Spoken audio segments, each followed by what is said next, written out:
Hello, Espacinians! Welcome back to our oral communication subject. Are you all ready for our lesson 3? Today, we will talk about speech context. At the end of the lesson, students are expected to identify various types of speech context and can engage themselves to different communicative situations of different contexts. Being able to communicate effectively is one of the most important life skills to learn. Communication is defined as transferring information to produce a greater understanding.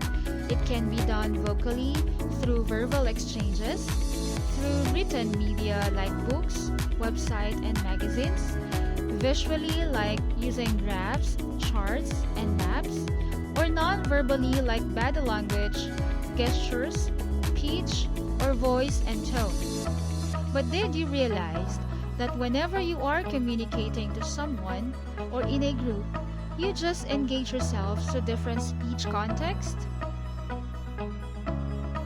To develop a better understanding of the speech context, let us define the meaning of it. Speech context is a part of a written or spoken sentence that precede or follow a particular word or passage that typically influence the purpose or effect of it. It also refers to three factors in communication: the person speaking, the purpose, and the persons being addressed to. And there are three factors in speech context. The first one is intrapersonal communication, the second one is interpersonal communication, and the third one is public communication. The first factor in speech context is intrapersonal communication. This is a communication to oneself, and when one does self-reflection and examine own attitudes, thoughts, and ideas. Unlike other forms of communication, intrapersonal communication takes place only inside our heads.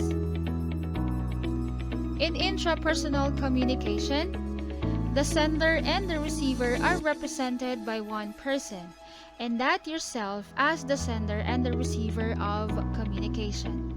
Then your brain as their channel, and your thought as considered the message.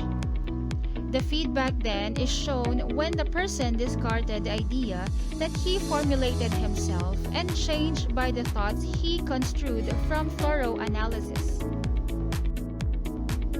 Intrapersonal communication serves several social functions. Internal vocalization or talking to ourselves can help us also achieve or maintain social adjustment, like when you pray and when you are talking to yourself in front of the mirror.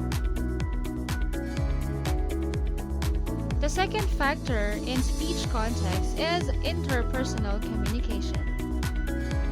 This communicating between and among people to establish personal relationship among others. It may not be in the form of speech, it may be a gesture, an expression, the dress, or the body. The essential factor is there should be a message, and it should be sent by the sender, and it should be received by the receiver. Some examples of interpersonal communication is a patient consulting his doctor, same as a group of students brainstorming, as well as speaking on the phone, whether we call a friend or inquiring to a customer service representative. To better understand the interpersonal communication, let us discuss the two types of interpersonal communication. The first type of interpersonal communication is dyad or dyadic communication. There are only two people involved in the communication that involve mutual ideas, thoughts, behavior, liking and disliking, and all the queries and answers concerning life and living in nature, like a husband and wife intimate conversation. The second type of interpersonal communication is small small group. This is a type of communication that involves 3 but not more than 12 people. And the people involved in the communication can be the source of the message. The third factor in speech context is public communication.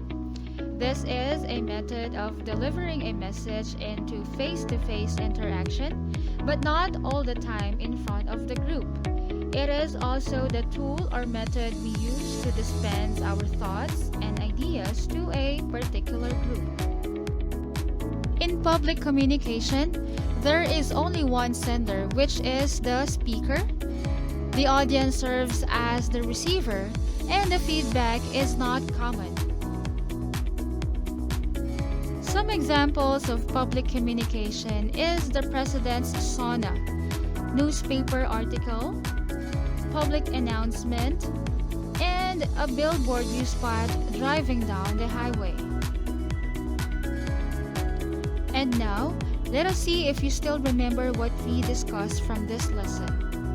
Can you define what is speech context? And what are the factors in speech context?